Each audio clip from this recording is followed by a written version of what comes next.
Hi, everyone. This is Guidance 507, and I am Dr. Amy Borgi, your instructor that will be taking you on a tour through this wonderful class this semester. I hope you're excited. If you're not excited, that's okay. You can join me in the excitement whenever you feel ready. But I'm excited because this is my favorite class to teach. I love teaching Guidance 507 because this is a class that's for students who are on academic probation or progress probation.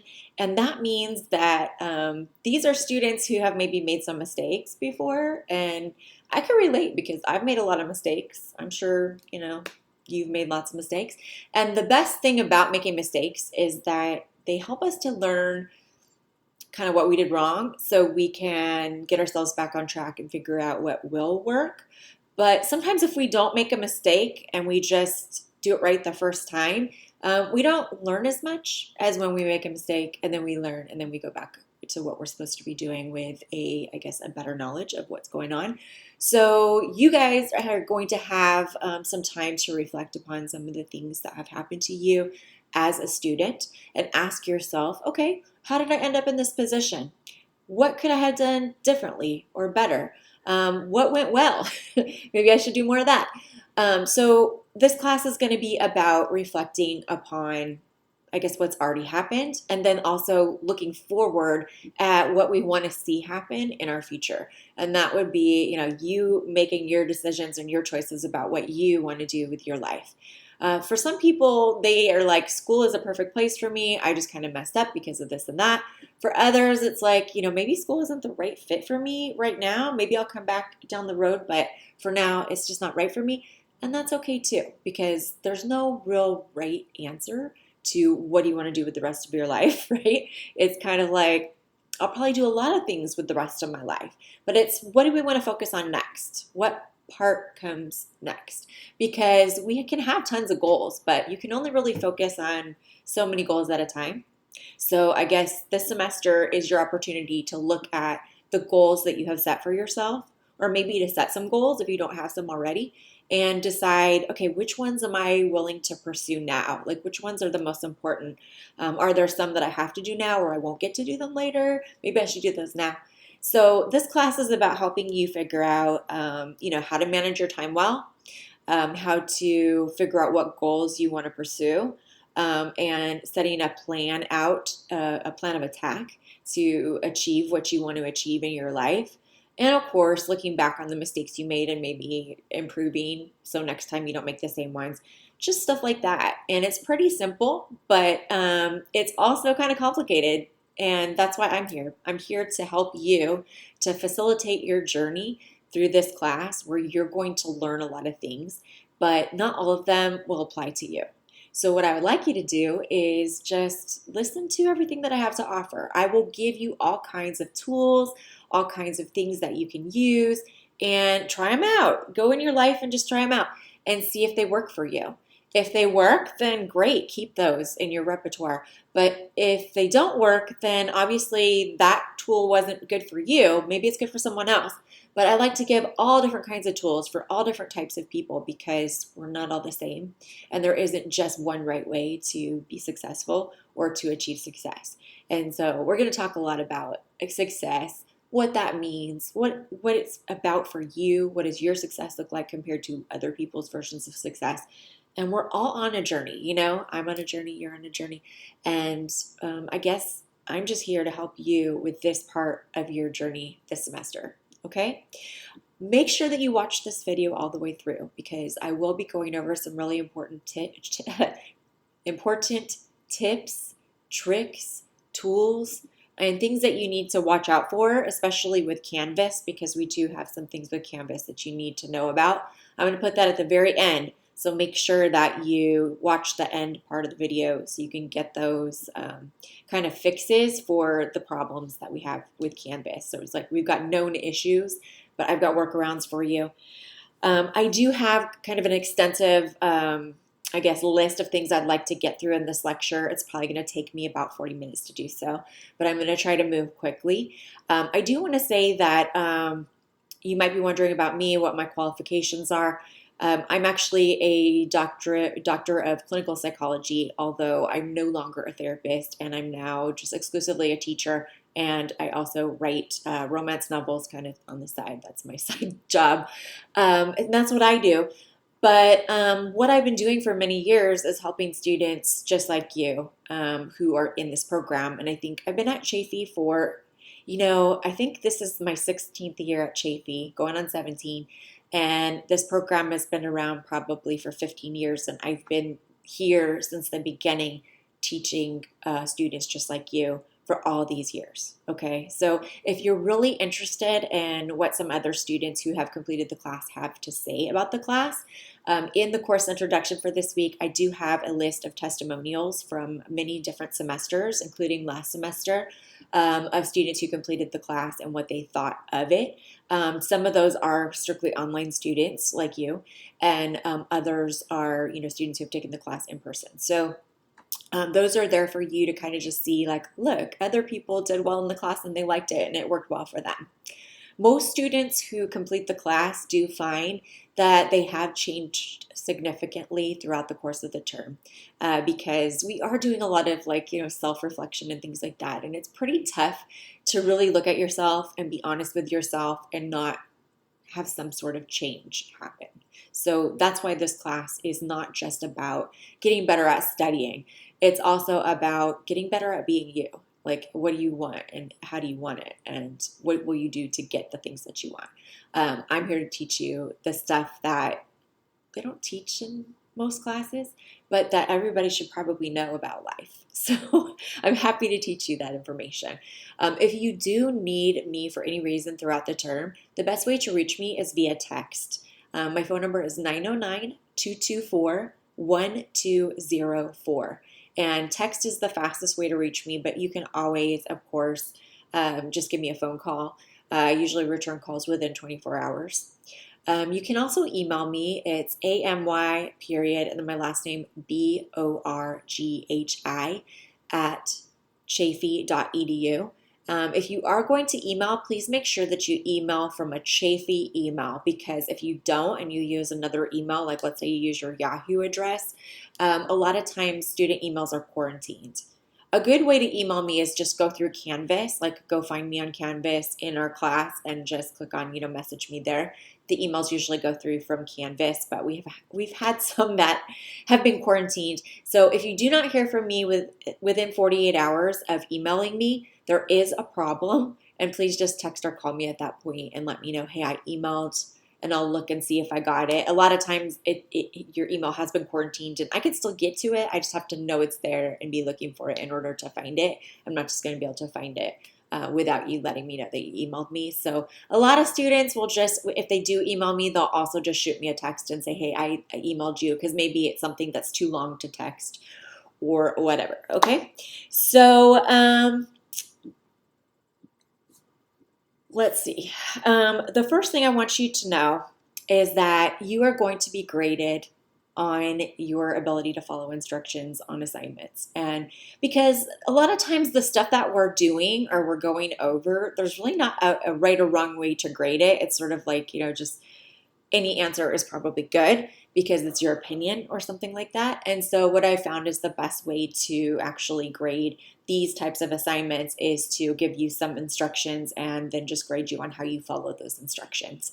So you want to make sure that you follow instructions carefully, because I do tend to kind of mix things up or change things up. So like one assignment will be this way, and then the next assignment, if you don't read the instructions and just assume it's the way the other one was, you're going to assume wrong, because I definitely mix it up just to kind of make sure you're paying attention and to train you for other classes, because they're all the same. They all grade you on whether you're following instructions as well. It's just part of the grade instead of the whole grade like it is with me.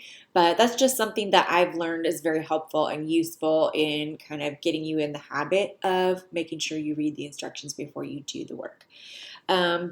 Also, the other thing I grade on is grammar, spelling, and punctuation. And I do recommend that you use the program Grammarly. I do have links to that program in I think the course introduction. So you can actually, or you can just go to grammarly.com. You can just get a free account. You don't have to get the advanced account where you pay for it or anything. You can just use the free version.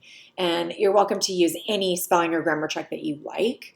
But I do recommend Grammarly because it's more than just checking your spelling, and it's more than just basic grammar. And it kind of teaches you as you go, which is nice. So you can actually do your work in Grammarly if you want, and then just copy and paste it or download it and upload the document to your assignment.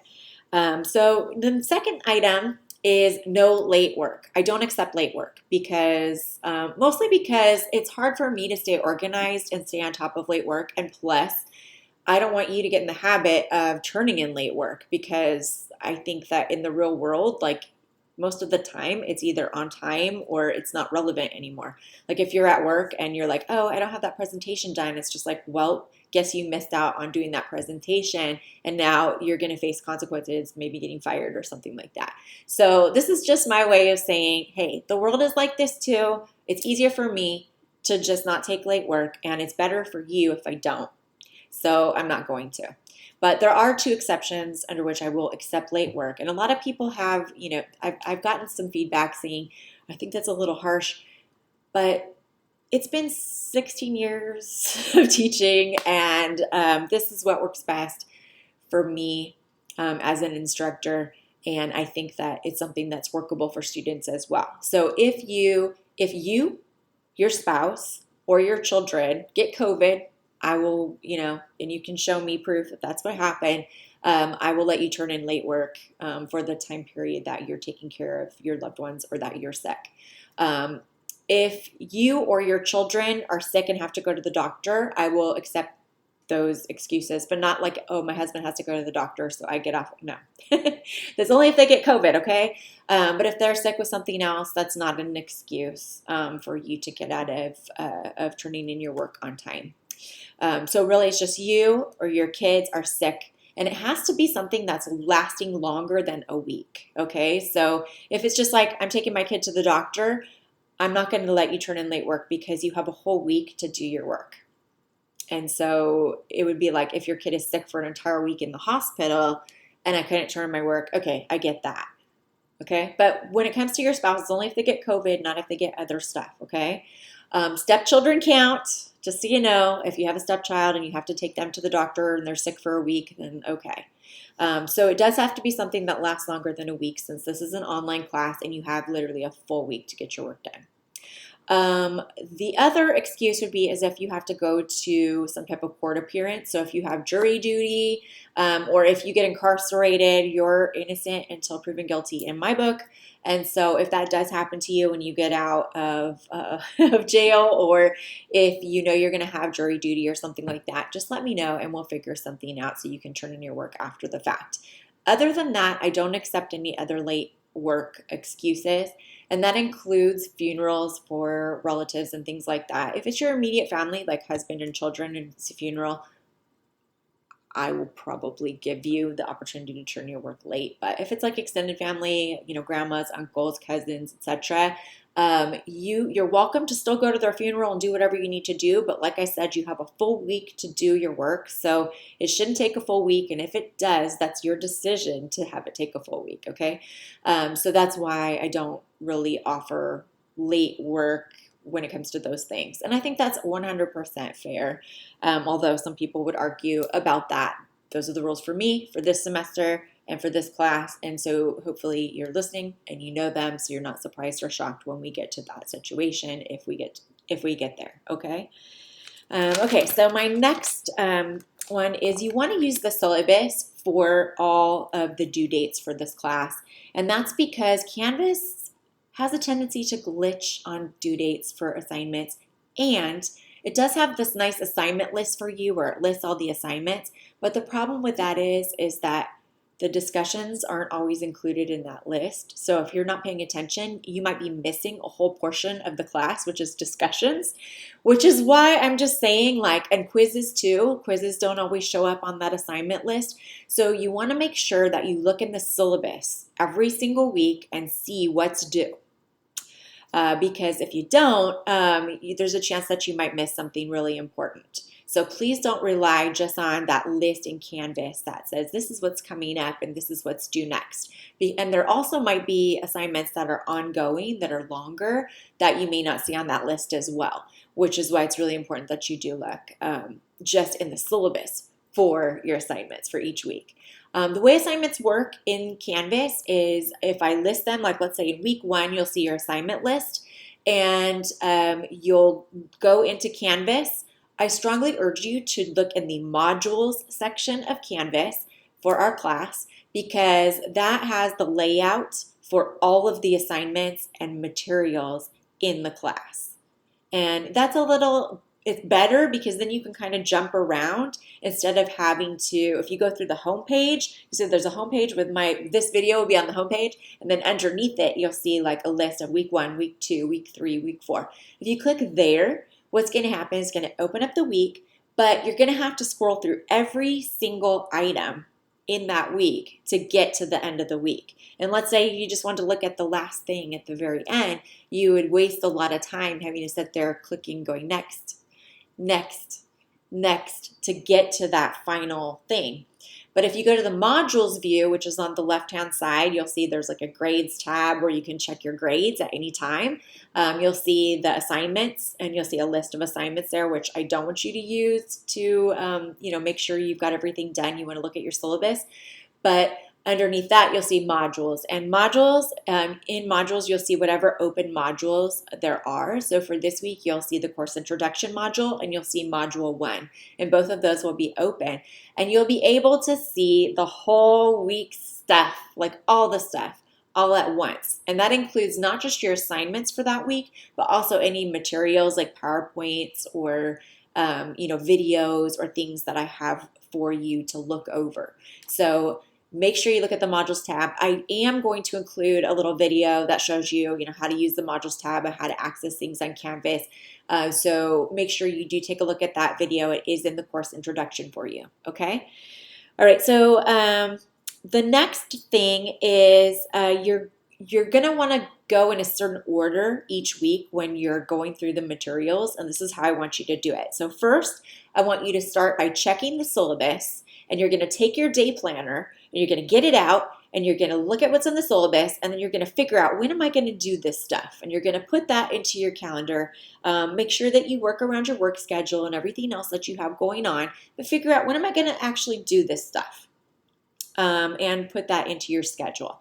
If you do that and then look at your day planner every single day, you'll see what needs to be done each day in order to get things done. And you'll start to learn how you work best, which is really a great thing.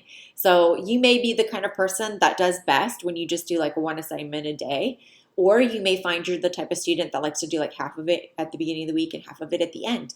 It just depends on you and your schedule and how you work best. But you're going to figure that out. The only way to do that is by actually using your day planner and trying to plan it out and trying to figure it out. If you skip that step and just kind of try to do it in your head, you're going to find that things get forgotten or moved around to the point where you may not get them done. So try using the day planner, see how that works for you. So that's the first thing I want you to do. Look in your syllabus, put the stuff in the day planner. Then I want you to go into the modules view for that week and look at the full module, see everything that's there. I want you to go through and do the reading first. So do all the reading, and then go through and look at the PowerPoints, watch the videos, read through the stuff, and then finally do the actual assignments for the week. You are going to be required to do discussions, and this is a very important part of the class and one that I want to touch on really quickly, because it is the best way for you to get to know other students and to learn from their experiences as well, because they're all going through similar types of experiences as you are, and you're going to learn the most by talking to those people in the discussions. The discussions are each centered around a topic, whatever's related to that week's materials. And this week's topic is going to be like a meet and greet. And so what you're going to do is you're going to go in, and first you're going to change your photo from whatever photo it is now to a picture of you. And this is really important because since this is an online class, we don't actually get to see each other. There's actually no Zoom meetings that you have to attend for this class. except for when you're doing the success center activities, which I'll explain in a few minutes. But we're never going to meet up unless you do a private meeting with me or something. So the only way I really have to know you or get to know you is to see that photo of you. And that's really important because that photo is going to represent to me. Give me just one sec here because my screensaver came on and I can't see what's going on because my notes are up here. But I kind of forgot what I was saying. Oh, yes, your picture. So yeah, if you need me in the future to write like a letter of recommendation for you or, something like that, or give you a job reference, it's good if I know what you actually look like. So when you remind me, hey, this was me, remember, here's my photo, like, oh yeah, I remember you. And then also when I'm grading your papers and stuff like that, it's kind of nice to pair up a face with a name because some of the things you're going to be writing in your journals and things that you turn into me will be kind of personal. So it's kind of nice sometimes just to see, okay, what person is this that I'm kind of delving into here. So you'll do your discussions. With the discussion, you are going to follow the instructions and do a post. And then once you post, you'll be able to see the other students' comments. You will not be able to see what other students have posted until you post. And that's because I want your post to be authentic and I want it to be just based off of you and not with any influence from everybody else. So when you post, it's like your post. And then you'll go back and you'll respond to other students. That will require you to read other students' posts to see what they're saying and then decide which 2 or 3 of them you want to respond to. The number of responses varies depending on what discussion it is. And some of the discussions you'll see are worth 20 points, meaning they're not that involved. And some are worth 40, meaning there's a lot more involved with that discussion. So, but the ones that are more involved are actually kind of the more fun ones. So if you see the 40-point one, just know that's probably going to be a more fun discussion. It might take a little extra time, but you're probably going to play a game or do something fun. I do want to give you a little disclaimer right now that this class does involve you doing some games and things like that that might seem a little bit childish. And the reason why it's that way is because I am like 5 inside. Like I never grew up all the way. I don't know about you guys, but I still feel like I'm a little kid. I want to play Jenga. I want to play ring toss. I want to do puzzles. I want to have fun. And so even though they may seem like kind of childish things, they're actually there to teach you a lesson, and the lesson is real. The lesson is serious. So, and I feel like I got a hair still. So the reason why you're doing those activities, and it may seem kind of silly or strange, is because I want you to learn something, and if you don't go through the process of actually doing that thing, you're going to miss that lesson. And the lessons are huge. They're really important lessons that I want you to learn. And they wouldn't have the same impact if I was just like, okay, here's the lesson. Sometimes doing the thing, making the mistakes, learning from the mistakes, those are things that teach us the most. And so the fact that you're in this class and that you've made some mistakes that have led you here is not a bad thing. It's actually a really, really good thing because that means that you are going to learn from your mistakes and not repeat the same ones over and over and over again. So some of the discussions require you to, I think one of them we're playing ring toss, but it's actually paper toss because I don't require you to have like a ring toss game at home. And we're doing, I don't know, I can't think of a bunch of the activities, but basically you are going to be, you're going to be juggling, like we're going to juggle. Trust me, I can't juggle either, but it's fun. So try to have fun with it. All right, so number 5, then after you have done all your stuff, right? So you are going to have a couple of really important assignments that are worth half of your grade. And these are referred to as the Success Center assignments. And the Success Center assignments, there's 3 of them. Each one is worth 500 points. One discussion is worth like 20 to 40 points. So if that gives you kind of an idea, our meet and greet discussion is worth 20 points. And a Success Center assignment is worth 500 points. So essentially what I'm saying is they're really, really important. And you cannot do them all at once because they're kind of designed like a time management exercise. In fact, this whole class is kind of like a time management exercise. And if you treat it like that and see like, okay, I've got all this stuff to do. How do I budget my time so I get everything done? That's the idea. That's how I want you to be thinking about it. Like, how can I approach this to where I learn to get all this stuff done in the time that I have? So for the Success Center activities, they're not going to start this week. They start next week. And basically, you're going to have 3 weeks to do each Success Center assignment. Okay, so you have 3 weeks to do the first one, which is called Mindset. And then after that's over, you will no longer be able to access that or make it up. So you've only got those 3 weeks. If you do the assignment in the first week that I have it offered, I will give you 40 points of extra additional credit in addition to the 500 points that you get for doing the assignment anyway, because you're going to have to do it anyhow. So that is my, I guess, like little gift to you to try to motivate you to get those things done in the first week. Because what happens is we have a lot of students in the program. So if you wait till that third week to get them done, sometimes there's not room in the workshops and you miss out and you just miss those 500 points because you thought you had time. So don't wait till the last minute on these in terms of waiting till that third week. Just get it done the first week, get the extra 40 points. And I'm offering that for all 3 of them.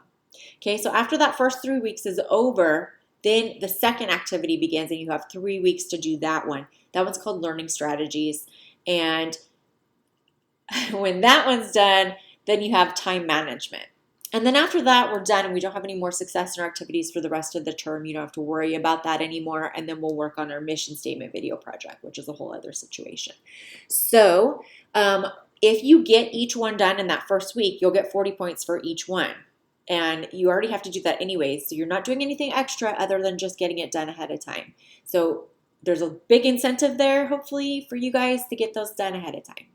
Please get them done ahead of time. I hate to see people miss out on those points. The way it works is if you miss one Success Center activity, you can still pass the class with a C. If you miss 2, you cannot pass the class anymore. And if you miss 2 at that point, I will ask you or prompt you to drop the course. So it's very important that you get the Success Center activities done. Now, please know that these are not my assignments. Like, I'm not assigning this because I'm mean or something. This is actually part of the program, and it's a huge part of the program. And it is the same for everybody, and they're doing research on it, so nothing can be changed. Like, you can't make exceptions for people. And I had a student who had cancer and was asking for an extension, and they said no. So, like, if you don't have cancer and you're asking for an extension, the answer is going to be no. The answer is going to be no pretty much for any situation. And it's kind of like, if you know you can't get these 3 Success Center activities done this term, then my advice would be to drop this class and come back when you can, or when you have a schedule where you can do it. They do offer the activities at a lot of different times. There's a variety of different times. You don't have to actually go to them. You can actually just drop in via Zoom. And so it's not super difficult. You just have to be connected to Zoom. There are instructions on how to access Zoom, how to use Zoom, and all of that stuff will be in the course introduction. And next week, when we begin the Success Center activities, there will be extensive instructions on how to complete those, along with a video where I'm explaining how to do it, and or maybe not a video, but it'll just be a very detailed, I guess, just page with instructions and information, and you'll have access to Zoom and the phone numbers for the Success Centers and things and anything that you might need. I do not, or I'm not in charge of the Success Center activities. The Success Center is, and it's only the one Success Center. I think it's the Business Success Center. So that Success Center is the only one that you can actually do the activities at. You may see the activities offered at other Success Centers, but we do not accept those in terms of, like, if you turn it in and you've done it at the English Success Center or something like, or the Language Success Center, I will tell you, I'm sorry, but that's not is not valid. Like you have to do it at the business one. So please make sure that you follow the instructions carefully for that one, because we are kind of, we're bound by, we're doing this research and things have to be a certain way. So you have to do it the way that we are asking you to do it. We are not going to make exceptions for you. So if you miss it, you miss it. If you go to the wrong one, you go to the wrong one. So make sure if you have a question, you can just text me. I'm here, okay? Okay, so that is, just so you know, the Success Centers are about half of your grade. So those 3 assignments are half your grade, and then the other half of your grade is all the other stuff that we're going to be doing. Number 6, I'm available for personal meetings, meaning if you would like a meeting with me, just where we can talk about how you're doing in the class, maybe goals that you have set for yourself, your plan for your time management, like how you're managing your time, if you want to discuss that. If you're having a personal issue that you feel might be getting in the way of your ability to do what you need to do in class, that would be a good reason to set up a personal meeting with me. If you have a disability of some kind, I strongly urge you to meet up with me early. Like right now would be a great time to talk about any accommodations that you might need. They do send me a list of accommodations for every single student that is a DPS student. If you have questions about, like, maybe you want to become a DPS student, but you're not sure how to do that, I can at least talk to you and kind of point you in the right direction. If you have any other types of questions, personal meetings are a great time to do that. We can set a time for 15 minutes, or we can set a time for an hour. I mean, it's all up to you how much time you need to talk, but I'm here for you.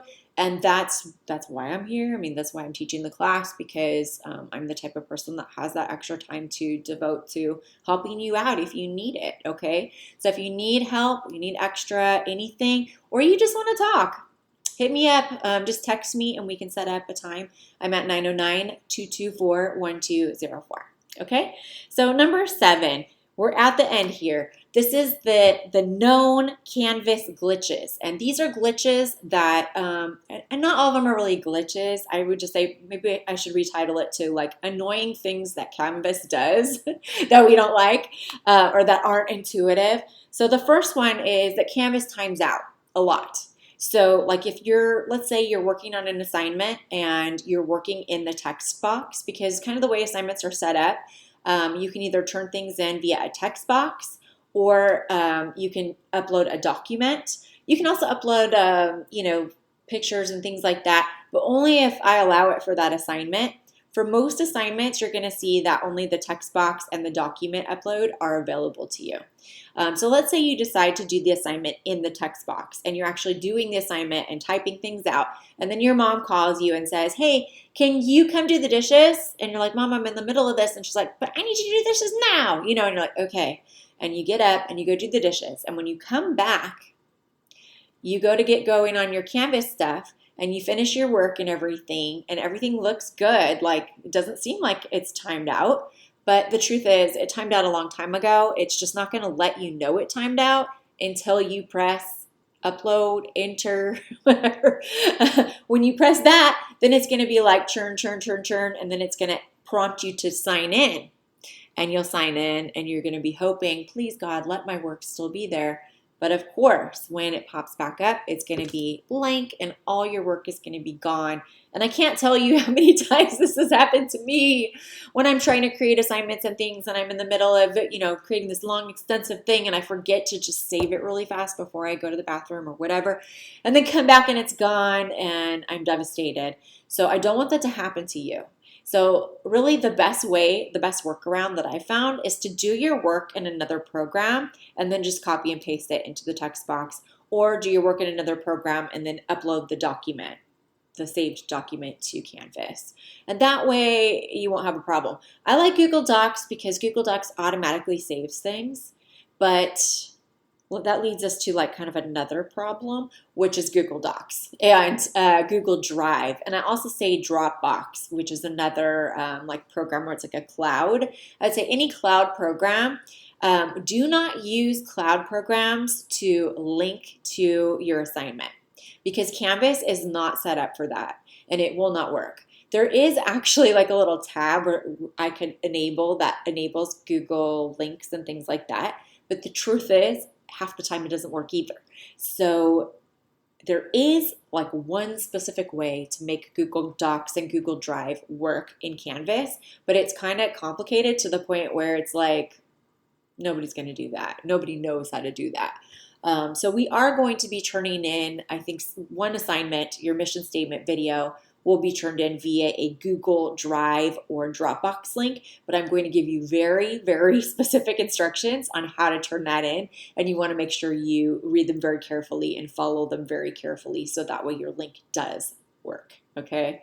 But that's the only assignment that I'm going to be accepting any links from. So if you put a link in the text box as your assignment, you will end up with a 0 on that assignment and a note from me saying, hey, don't use Google Drive, don't use Google Docs, don't use Dropbox because link sharing does not work in Canvas. It just does not work.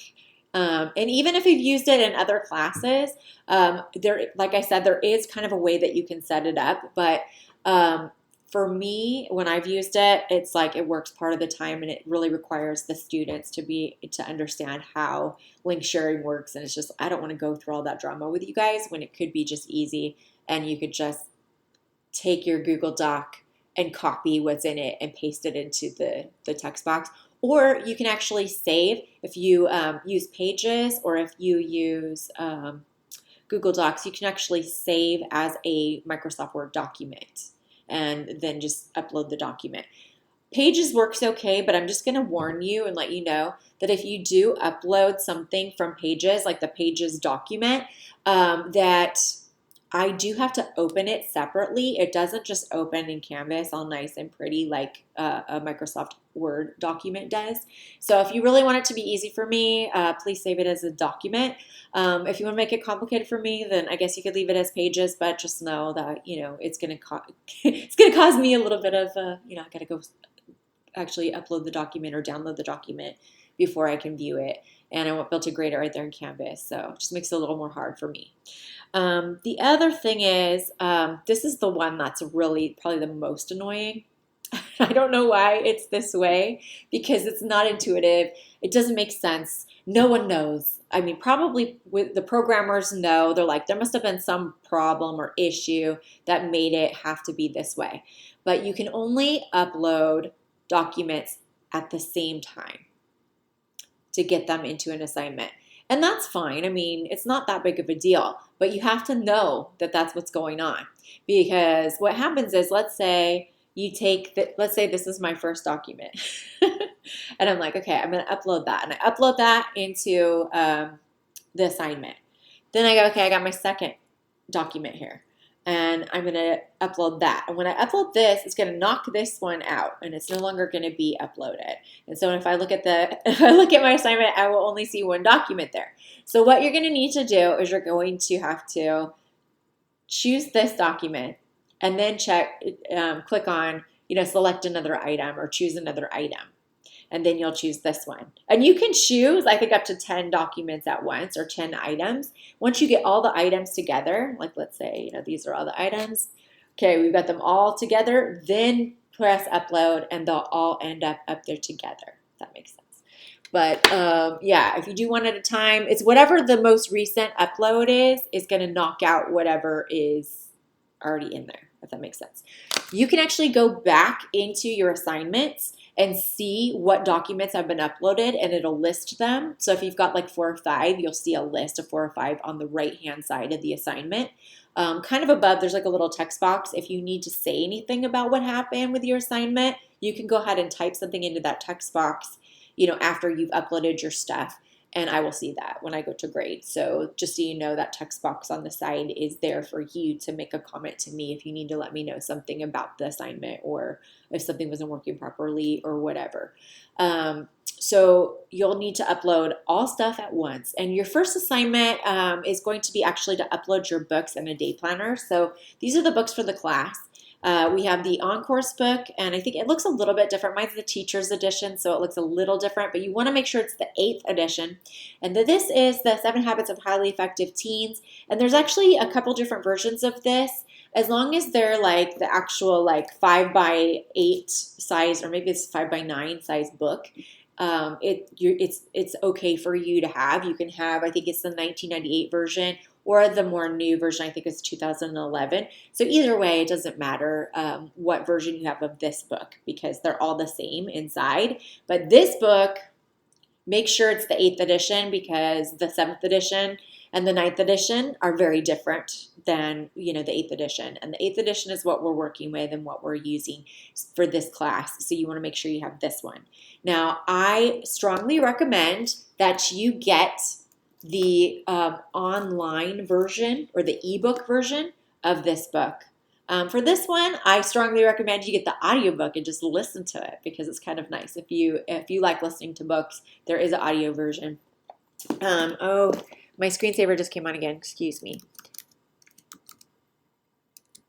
Okay. So anyway, let's say I have these all in a separate document and my day planner too. Here's my day planner. So I've got my day planner, I got my, books, and I got my other one. You're going to take a photo of yourself, like next to the books, right? So I can see them all. If they don't come in time or you don't have them yet, that's okay. You can still just show me like a receipt, so you can upload a receipt. So if I had like a picture of my book and then also a receipt, I would want to make sure that I uploaded this, choose another file, upload the receipt, and then choose upload. So they would all go up together. I hope that makes sense. If you have any questions or you're not sure, please always text me, 909-224-1204. So the last thing that I want to talk about is the time needed for this class is about 9 to 10 hours a week. Okay, so you're going to spend about 3 hours reading. You're going to spend about 3 hours on Canvas going through all the materials, and you're going to spend probably 3 hours a week doing homework. And maybe that will vary a little bit from week to week, and we do have some assignments that take several weeks to do. So if you don't get started on them right away, you may have more to do, if it's been a couple weeks and now you're starting. So you might have to put a little more effort in during those weeks. So I find that when we get closer to the end of the semester, things tend to get a little bunched together and people get a little more busy. So you might want to plan accordingly for that. One way that you can kind of avoid getting bottlenecked like that is just to do things as ahead of time as you can. Most of the assignments you can only do week by week because I do want you to kind of plan out each week. So on Monday, just kind of plan out what you're going to do. The way things work in the class is whatever I have listed in the syllabus for this week is due the following week, Monday by 11:59 p.m. And that means you have an entire week because I'll post stuff. I usually post the stuff for the next week on Monday or maybe before that. So you'll have like from Monday when I post it, which would be before 9 p.m., but it's usually like much sooner than that. You'll have the whole week to get things done. I think there's one week where maybe we have a holiday or something on Monday and then you'll just turn it in on Tuesday instead and we'll just go from there. But for the most part, you're going to be putting in about 9 to 10 hours a week. And I want to make sure that you have the time to do that because even though this is an easy class, it is still time consuming. You still do have to do work and there are still things that you must accomplish every single week. There is a lot of homework. The homework is easy. It's just a matter of following directions and making sure you use good grammar, spelling, and punctuation. And the assignments are there to ensure that you get exposed to the material because the material is what's going to help you to become a better human being by the end of the class. And I'm not striving to just make you a better student. No way. I want you to be like the best version of yourself, like the best you that you can be. And trust me, like being the best version of yourself, it feels good. And I want you to feel good. And not only that, I want you to find the success that you want to find, whatever that is, whatever that looks like for you. And I'm just here to help. Okay, so that concludes my lecture. Sorry it took so long, but I told you it's going to take about 40 minutes, and it looks like it's about that amount of time. I look forward to getting to know each of you and helping you in your journey this semester. Bye.